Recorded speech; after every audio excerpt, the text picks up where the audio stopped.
வணக்கம் ரீதி. தமிழகத்தின் தென்பொதிகை மலையில் உருவாகி நெல்லை, தூத்துக்குடி, விருதுநகர், கன்னியாகுமரி உள்ளிட்ட 5 மாவட்ட மக்களின் தண்ணீர் தாகத்தை போக்கும் ஒரு பிரசித்தி பெற்ற ஒரு நதியாக தாமிரபரணி நதி உள்ளது.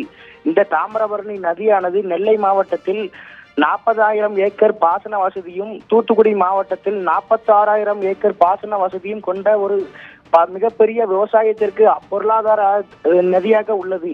இந்த அணையானது 1873ஆம் ஆண்டு அப்போதைய ஆங்கிலேயர்களால் ஸ்ரீவைகுண்டம் மற்றும் அதன் சுற்றுவட்டார பகுதி மக்களின் நிதிகளை பெற்று அந்த அணைக்கட்டு ஆனது கட்டப்பட்டது. தற்போது இந்த அணைக்கட்டு கட்டி முடிக்கப்பட்டு 150 ஆண்டுகளை கடந்து கம்பீரமாக நிற்கும் ஒரு அணைக்கட்டு ஆகும்.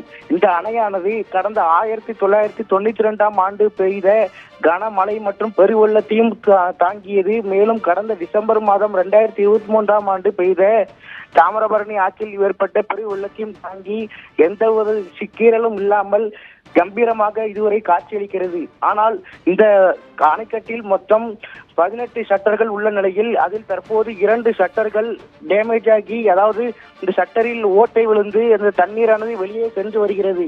மேலும் இந்த அணைக்கட்டின் மூலம் வடகால் மற்றும் தென்கால் என 2 பாசன கால்வாய்கள் மூலம் ஸ்ரீவைகுண்டம் மற்றும் அதன் சுற்றுவட்டார பகுதி பல்வேறு கிராம மக்கள் பயன்பெற்று வருகின்றனர். மேலும் தற்போது இந்த அணைக்கட்டில் 2 ஷட்டர்களில் ஓட்டை விழுந்ததன் காரணமாக சுமார் 1000கணக்கான கன அடி நீர் தற்போது வீணாகி கடலுக்கு சென்று வருகிறது.